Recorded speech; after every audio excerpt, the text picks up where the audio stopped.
en espérant que vous passez une bonne journée. Je fais cette petite vidéo parce que j'estime qu'il est grand temps de tourner cette lourde page. Là, je parle pour les trentenaires, on va aller de 30 à 40 ans, et je pense que vous avez compris que ce système qui est à bout de souffle dans son idée de démocratie, ce système qui est dans le fond l'un des meilleurs au monde, alors sécurité sociale, RSA, foyer,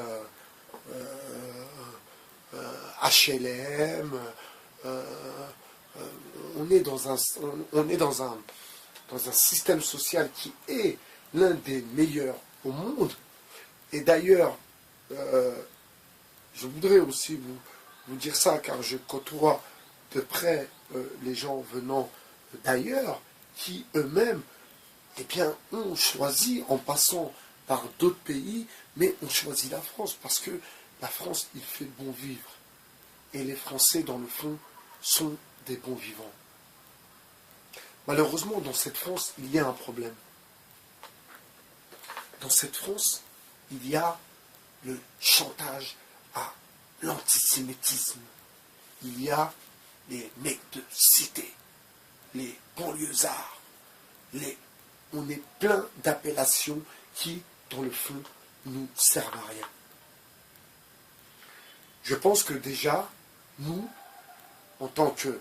Alors, excusez-moi, quand je dis français, on est ici, on est sur le même territoire, on devrait au moins déjà commencer par se regarder différemment.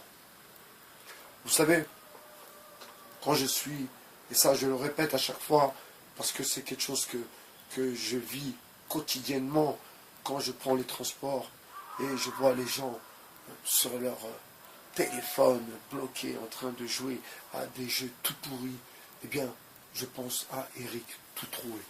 Vous comprenez? Vraiment, le système tellement à bout de souffle qu'il vous a vendu des agents en carton-pâte, comme dit M. Houplon, des agents en carton-pâte qui ont manipulé tout de même beaucoup de gens. Et d'ailleurs, la généreuse, tu te reconnaîtras, cette vidéo elle est pour toi. C'est une amie à moi. Quand je lui ai dit, je lui ai envoyé un message, elle m'a envoyé une vidéo, je l'appelle la généreuse, elle se reconnaîtra. Elle m'a envoyé une vidéo de Ramous, et je lui ai dit, ce mec-là, c'est un baltringue, parce que moi j'avais compris tout le game de derrière, mais elle n'est pas censée suivre, comme moi je m'intéresse à vouloir décortiquer la vérité. Enfin, et de là, eh bien on s'est fait la tête. Elle m'a fait la tête. Parce qu'elle m'a dit, ouais, pourquoi tu le juges, nanani, nanana. Ce que je peux comprendre totalement. Et je t'en veux pas. Je t'en veux pas, ma soeur, Wallah. Je t'en veux pas. Et quand l'affaire est sortie, je lui ai envoyé le message, je lui ai envoyé un pouce comme ça, et elle m'a répondu, salam alaikum. Vous voyez? Et pourtant, c'est pas quelqu'un que je connais plus que ça, mais vous voyez que, regardez le nombre de personnes qui suivent ces gens. Donc comment les Français ont été traînés dans la boue par des bouseux, c'est ça le pire, par des gens qui ont voulu faire la maison des secrets, ça veut dire des gens, des tapis de sol, des serpillières, vous comprenez? Alors, reprenons la sociologie et le système. Donc les appellations LGBT, vegan, bidule, machin, chouette, tout ça, c'est dans l'idée, si vous voulez, c'est dans l'idée de nous diviser. C'est aussi simple que ça. Et après, qu'est-ce qui se passe? Donc tout le monde est divisé. Il y a des têtes pensantes qui contrôlent ces, ces lobbies. Et ensuite, ils font leur propagande avec un parti politique, par exemple. Vous comprenez? Donc je pense que aujourd'hui, et là, je ne parle pas pour moi, je ne suis pas en train de défendre mon, mon beefsteak. Non, je parle pour vous les plus jeunes. Vous les plus jeunes, c'est vous qui devez faire bouger les choses. Vous les plus jeunes, ceux qui ont entre 25 et 30 ans, c'est vous. Parce que vous voyez les dégâts que ça a fait déjà avant. Regardez vos petits frères qui ont 12 ans, 13 ans, comment ils sont matrixés.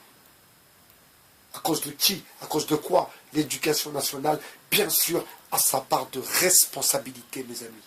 Alors, si nous faisons pas notre travail, pour moi, vous savez, pour moi, alors, je ne parle pas le fait d'écrire, mais je parle le fait de faire des vidéos sur la sociologie, si vous voulez. C'est aussi dans le but de nous faire progresser ensemble. Et jamais je serai dans la division. Vous voyez? Je ne dis pas les blancs, oui, les arabes, les machins. Non, non. Parce que je ne peux pas dire ça, moi. J'ai pas ce logiciel-là. Moi, j'ai grandi avec des blancs. Vous voyez? Donc, j'ai pas le truc à me dire, oui, comme les blancs. Et vous savez, j'ai découvert le racisme, si vous voulez, chez les étrangers. C'est la vérité. Chez moi, j'ai jamais entendu, pourtant entouré de blancs, j'ai jamais entendu les noirs, sales noirs. Non. Par contre, j'ai entendu après, oui, les arabes, oui. Voilà. Et moi, vu, vous voyez ma face, j'ai pas une face de craie. Donc, souvent, on m'a parlé en arabe, comme je comprends un peu l'arabe. أنا مش عربي مش عربي عربي أنا مش عربي أنا كحلوش كحلوش كحلوش أنت كحلوش أنا كحلوش where you come from? Voilà, je l'ai fait dans toutes les langues. Come from Congo. Congo? Non, non. Si, si. Enfin bref, je vous raconterai ces épisodes qui sont, ma foi, plutôt drôles parfois, et parfois intéressants. Voilà, donc je pense que nous devons commencer à nous regarder différemment. Nous devons commencer à nous intéresser les uns aux autres. Je pense que, vous voyez, avant même, et c'est là où vous voyez que le mouvement des Gilets jaunes n'est pas un mouvement populaire. Parce qu'avant même de commencer un mouvement populaire, pour le coup, un réel mouvement populaire, il faut d'abord que tout le monde se regarde et que tout le monde se comprenne. Vous comprenez? Et ensuite, on se comprend. Donc, on peut avancer vers, si vous voulez, une autre option. Mais d'abord, on doit tous se regarder de la même façon. Vous comprenez? Je vous dis à très bientôt sur le 2.0. C'était ByBHR, votre philosophe.